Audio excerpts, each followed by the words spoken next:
এই বিদ্রোহী প্রার্থীরা এবং 11 জন জাতীয় পার্টির এমপি হলো, যেভাবে হোক তাদেরকে দিয়ে যদি একটা বিরোধী দল করে দেওয়া হয়তো, আপনি মনে রাখবেন 5ই আগস্ট হতো না।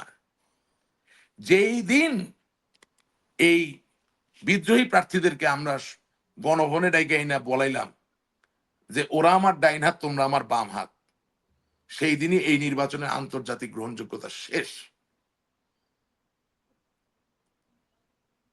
আমি এখন একটা কথা বলবো যেটা অনেকে মাইন্ড করবে। বঙ্গবন্ধু শেখ মুজিবুর রহমান 1970 সালের নির্বাচনে যা পারেন নাই, আপনি 2024 সালে তা পেরেছেন। তার মানে 289 জন আপনার সংসদ সদস্য, 11 জনের বিরোধী দল, যেটা বঙ্গবন্ধু পারে নাই। বুঝেন কথাটা কত বড় আমরা, মানে কত এগিয়ে গেছি, কত পেরেছি, এবং সেজন্য আজকের এই বিপর্যয়। পৃথিবীর কোন লোক কোনদিন বিশ্বাস করবে যে আপনি এত ফেরেস্তার মতো দেশ চালাই ফেলছেন, যেখানে 300টা সংসদ সদস্যের মধ্যে 289 জন আপনার?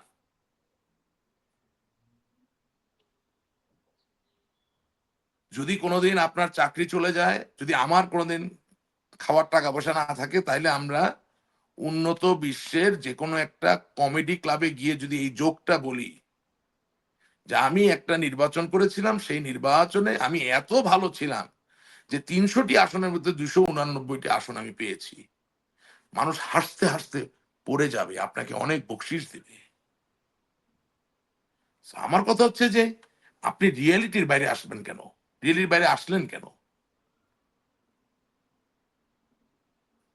আপনি মনে করেন বাংলাদেশ নির্বাচন কমিশনের চিফ ইলেকশন কমিশনারের নাম হচ্ছে নুরুল কবির, কি কি ছিল, নুরুল হুদা, হ্যাঁ নুরুল হুদা ছিল। নুরুল হুদা সাহেবের আপন ভাগিনা 2018 সালের নির্বাচনে এমপি হলো। খুব ভালো কাজ হয়েছে? আপনি না জানতে পারেন, কিন্তু যারা বাংলাদেশ নিয়ে ঘাটে তারা তো জানে। সেই ভদ্রলোক আমার সাথে সুসম্পর্ক, উনি 2024 সালের নির্বাচনে এসে 20,400 ভোট পেয়ে এমপি হইলেন। আপনি কিভাবে চালাবেন এই নির্বাচনটা? এটার গ্রহণযোগ্যতা কি? আচ্ছা, 2024-এর ইলেকশনটাকে আপনি এত ক্রিটিসিজম করতেছেন, এটা কি আপনি ওই নির্বাচনে হাইরা যাওয়ার কারণে, রাশেক ভাই? Not at all, not at all. আপনি বিলিভ ইট অর নট, যদি আমি বুঝতাম যে নৌকা ফুটা করার বুদ্ধি হচ্ছে এই নির্বাচন, মানে যেটা বঙ্গবন্ধু কিন্তু অ্যালাউ করবেন, আপনার কথাটা নিবিড় ভাবে বুঝতে হবে। মনোনয়ন ফর্মটা আমরা নিয়েছি, সই করেছি, মনোনয়ন ফর্মের সইয়ের নিচে পরিষ্কার ভাবে লেখা আছে যদি আপনি মনোনয়ন না পান, আপনি প্রতিজ্ঞা করিতেছেন যে আপনি আওয়ামী লীগ দ্বারা মনোনীত ব্যক্তির বিরুদ্ধে নির্বাচন করবেন না। এটা তো, এই কথাটা সম্ভবত অষ্টম পাতার লাস্ট কলাম আপনি যেটা বলতেছেন। এবং করলে আপনি বহিষ্কৃত হবেন, আপনার বিরুদ্ধে ব্যবস্থা নেওয়া হবে। আমি তো সেই হিসেবে সই করেছি। আমি তো জানি আওয়ামী লীগের অনেক বড়, একমাত্র নেত্রী ছাড়া আওয়ামী লীগের অনেক বড় বড় নেতারা আমার 12টা বাজানোর জন্য 17 বছর ধরে চেষ্টা করছেন। শুধুমাত্র আশিকুর রহমানের ছেলে, আপনারা আমারে ভালোবাসেন, আমার ভয়েসটা আছে, তারা আমার কিছু করতে পারেনি, অনেক কিছু চেষ্টা করছে।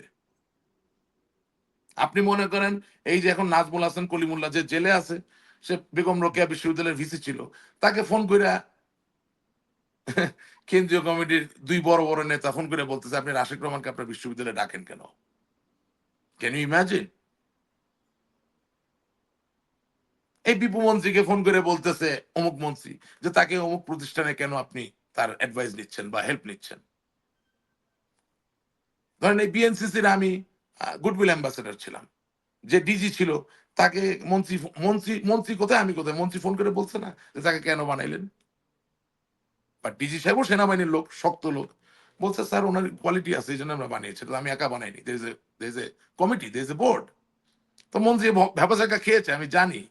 তো কথা হচ্ছে আমার নিজের যদি একটা স্বতন্ত্র অবস্থান না থাকতো বা পরিবারের অবস্থান না থাকতো, অনেক আগে আমি নাই হয়ে যেতাম। তো আমি যখন গণভবনে গিয়ে দেখলাম যে যেই ফর্ম সই করে আমরা মনোনয়ন নিয়েছি, সেই ফর্মের বিরুদ্ধে আমরা চলে যাচ্ছি, এবং আওয়ামী লীগের কোনো সেন্ট্রাল কমিটির মিটিং নাই, কে স্বতন্ত্র কে বিদ্রোহী কোনো সিদ্ধান্ত নাই, আই ওয়াজ নট হ্যাপি। এটা তো হারা জিতা কোনো, এবং আমি তো এই নির্বাচন জিতেছি, কিন্তু আমি উচ্চবাচ্য করি নাই, কারণ শেখ হাসিনা ক্ষমতা থাকাই বড় কথা।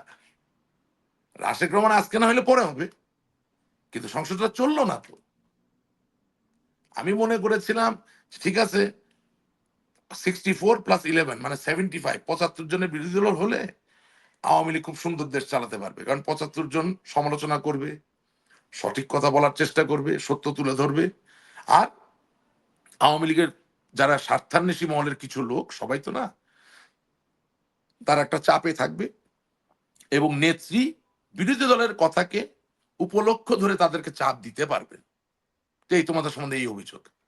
কিন্তু আমি যেদিন দেখলাম যে সব একাকার হয়ে গেল, তখন আমি এটার বিরুদ্ধে কথা না বলে কি করব বলেন তো?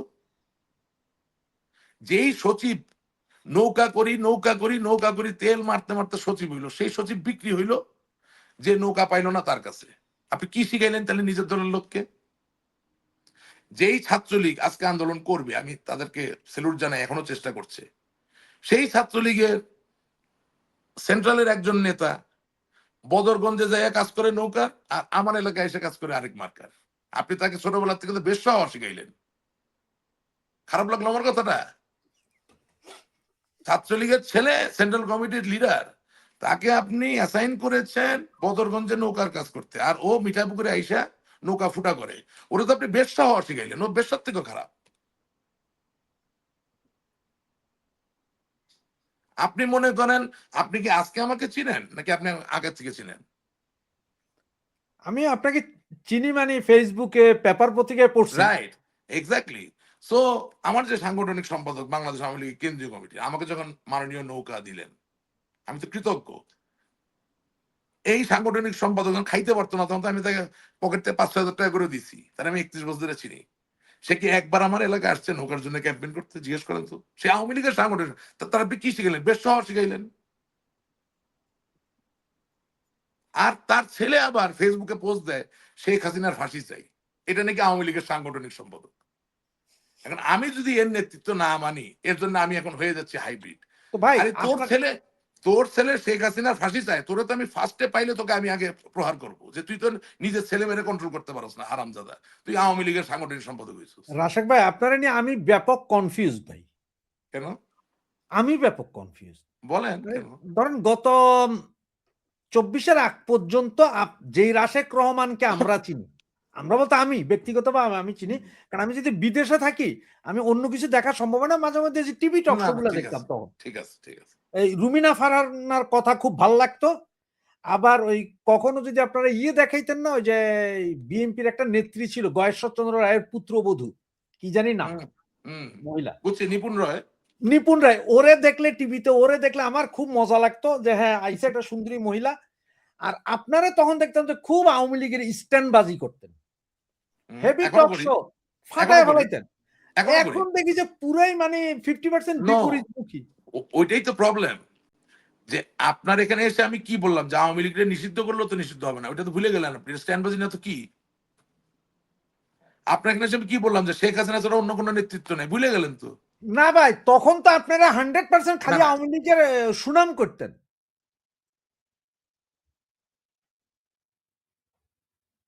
না, এটাই সমস্যা। গত 17 আ- বছর আপনারা একটা হ্যাঁ হ্যাঁ, প্রোগ্রাম আমি করলেন না, আমি এখন কেন করেন ভাই? আমি গত 17 বছর ধরে বলতেছি, ইউটিউবে আমার 2,500-এর উপরে আমার বক্তব্য আছে, আপনি যা শুনেন। এখন যা বলছি তখনও তাই বলছি। হ্যাঁ।